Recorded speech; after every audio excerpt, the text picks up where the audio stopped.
Hello, hello! Bienvenue sur ma chaîne. Cette vidéo, c'est la première d'une longue série de vidéos qui va porter sur la santé. Si tu es quelqu'un vraiment intéressé par rapport à ta santé, tu te poses des questions, peut-être que tu n'as pas le temps de te rendre à l'hôpital pour poser cela à un professionnel de la santé, eh bien, tu es au bon endroit. Pour aujourd'hui, nous allons parler des 5 signes d'alerte du stress. Dans le monde entier, en ce moment, on vit vraiment une situation bouleversante. La vie de beaucoup de personnes a changé. Notre routine a vraiment été complètement modifiée. Il y a des personnes qui ont perdu leur boulot. Donc, il y a vraiment beaucoup de changements. Les gens vivent beaucoup de stress. Vis-à-vis de cela, je me suis dit, pourquoi ne pas faire une vidéo sur 5 signes d'alerte du stress?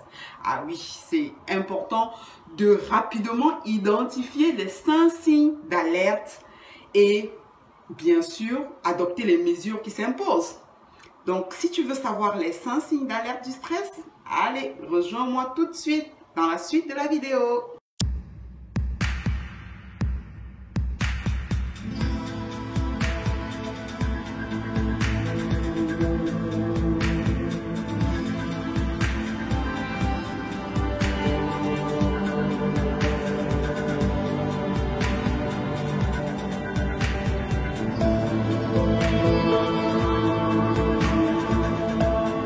Avant de parler d'abord des 5 signes d'alerte du stress, il faut d'abord se poser la question, qu'est-ce que c'est que le stress?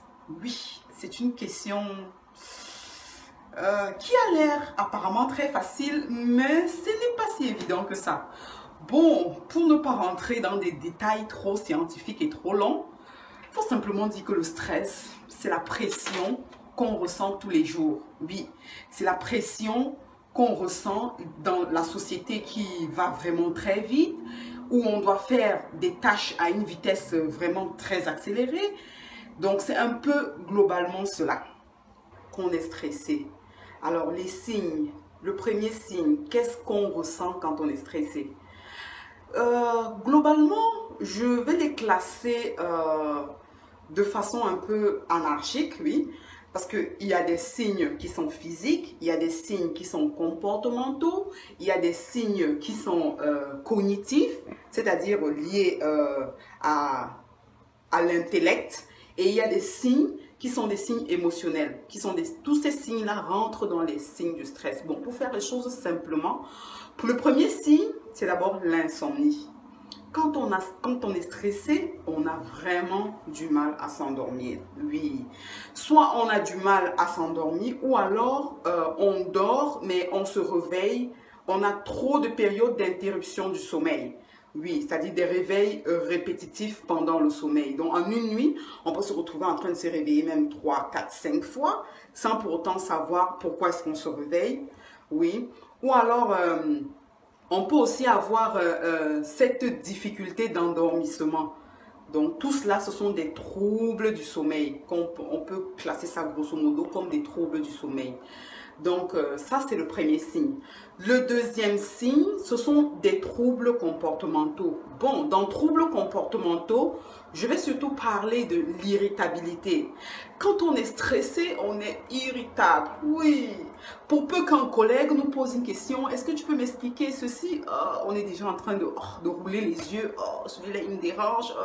Mais pourtant, au fond, c'est nous qui sommes très stressés et on n'arrive pas à gérer la pression et on est très, très irritable. Donc, du coup, notre niveau de tolérance des choses est vraiment très, très bas. Oui, donc c'est ça un peu l'irritabilité. Bon, en plus de l'irritabilité, il y a aussi les troubles de l'humeur. Oui, les troubles de l'humeur. Donc, le matin, on n'est vraiment pas d'humeur à faire quoi que ce soit. Tout nous déprime. On regarde les choses de travers. Et puis, si on vous pose la question, pourquoi est-ce que vous êtes mécontent? Vous ne saurez pas vraiment dire. Donc, c'est vraiment l'humeur qui n'est pas correcte pour aucune raison. Donc, on est juste de mauvaise humeur sans vraiment identifier la raison pour laquelle on est de mauvaise humeur. Oui. Tout cela rentre dans les troubles comportementaux, c'est-à-dire irritabilité et puis troubles de l'humeur. Maintenant, si on regarde en autre aspect, surtout sur le plan physique, quand on est stressé, on est vraiment fragile, on est plus susceptible à développer des maladies, on a tout le temps des maux de tête, on est tout le temps fatigué, on a des maux d'estomac, on a des troubles digestifs, ça peut être la constipation, ça peut être la diarrhée, on est vraiment, on a des douleurs très souvent qui sont des douleurs généralisées, on a souvent très mal au cou, on a mal à la tête comme j'ai déjà dit, on a des douleurs au niveau du dos. Et ces douleurs généralisées, on ne peut pas vraiment étiqueter une cause pour laquelle on a ces douleurs. Donc, du coup, on a juste mal, oui. Une douleur sans vraiment savoir pourquoi est-ce qu'on a mal. Très souvent aussi, c'est un signe d'alerte du stress, oui. Donc, on va aussi parler des troubles de mémoire. Oui, les troubles de mémoire. Quand on est stressé, on a tendance à oublier tout. Ce qui arrive très souvent, c'est que tu démarres ta voiture et puis tu te rends compte, ah, où sont mes clés? Où sont mes clés? Alors que les clés sont juste posées là à côté. Ou alors, tu ouvres la porte d'une maison et puis tu dis, où sont mes clés? Où sont mes clés? Alors que les clés sont juste posées sur la table. Donc, on oublie les choses les plus simples, les plus basiques. On oublie des rendez-vous. On oublie vraiment... Ces troubles de mémoire-là, ça peut arriver à tout le monde, à n'importe quel âge, oui. Mais c'est quand on est quelqu'un qui habituellement, on se rappelle de tout et qu'on commence à vraiment oublier beaucoup, ça veut dire que il y a un problème par rapport au niveau de stress, oui. Donc, je pense que j'ai fait un peu le tour. J'ai parlé de l'insomnie, l'irritabilité, la santé fragile. Et la fatigue, oui, la fatigue. Quand on est stressé, on est fatigué, oui. On se lève le matin et on est fatigué. Bien sûr que la fatigue, c'est comme un signe secondaire. Parce que quand on n'a pas déjà eu une très bonne nuit de sommeil, c'est clair qu'on sera fatigué. Mais il y a aussi une fatigue, chez certaines personnes, ils peuvent être stressés et se retrouver en train de dormir beaucoup plus. Et quand ils dorment beaucoup plus, la fatigue n'est pas vraiment une fatigue par rapport à un épuisement.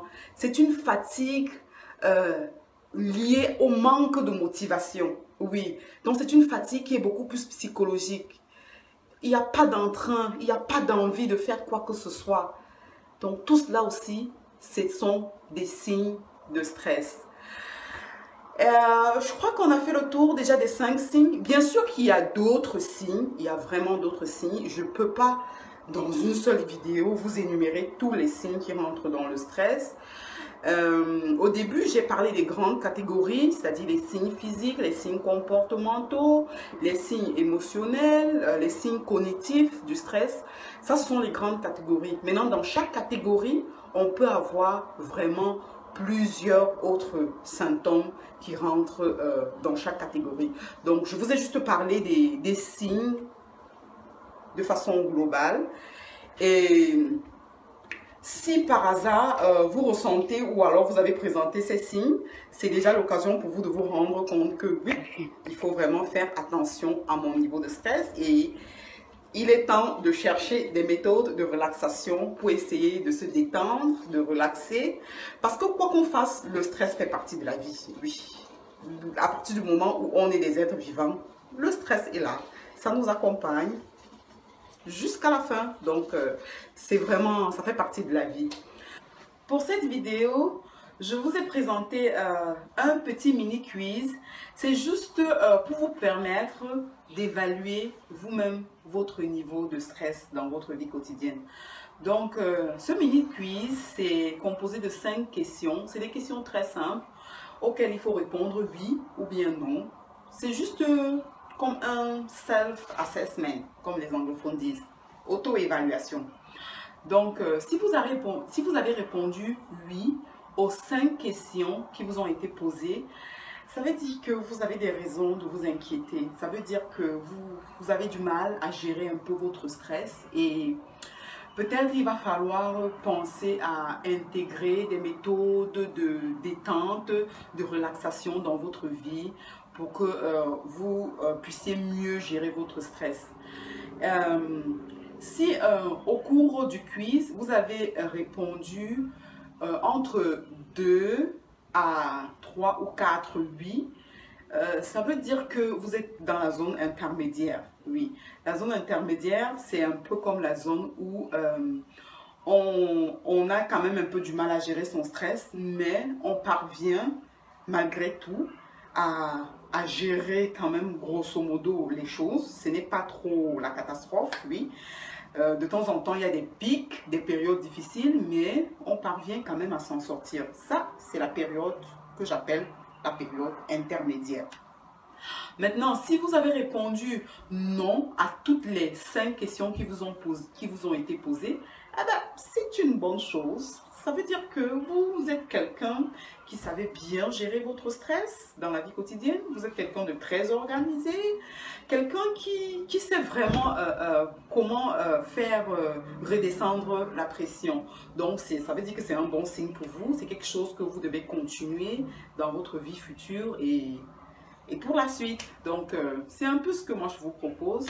On va simplement se dire à bientôt pour une autre vidéo santé. Si vous avez aimé cette vidéo, n'hésitez pas à me faire savoir dans les commentaires. S'il y a d'autres signes d'alerte du stress que vous connaissez et que vous jugez que j'aurais dû en parler, vous laissez cela dans la barre de commentaires et on va essayer de partager ça ensemble.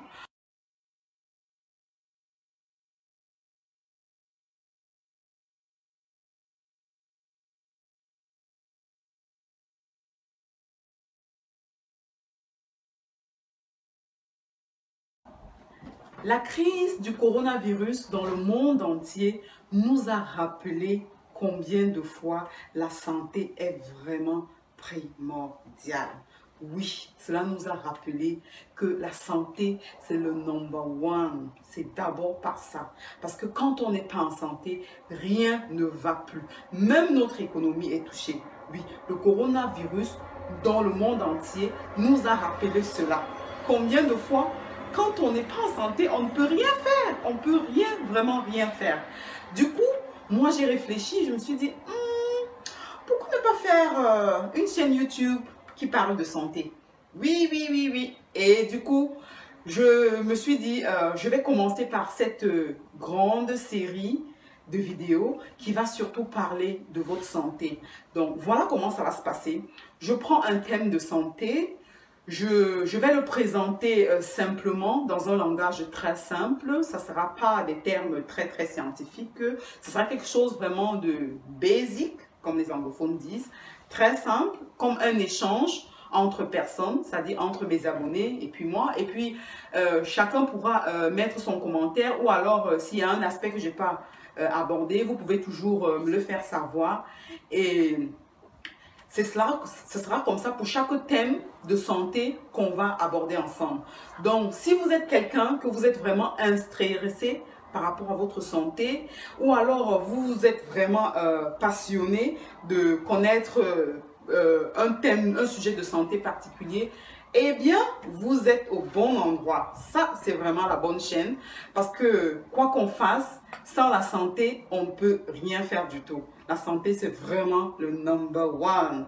Donc, ça, c'est la présentation de la chaîne. Donc, si vous êtes intéressé, abonnez-vous, partagez les vidéos et ce sera de façon hebdomadaire qu'on va publier les vidéos et qu'on va échanger ensemble. Donc, on se dit simplement à bientôt pour une nouvelle vidéo santé. Bye bye!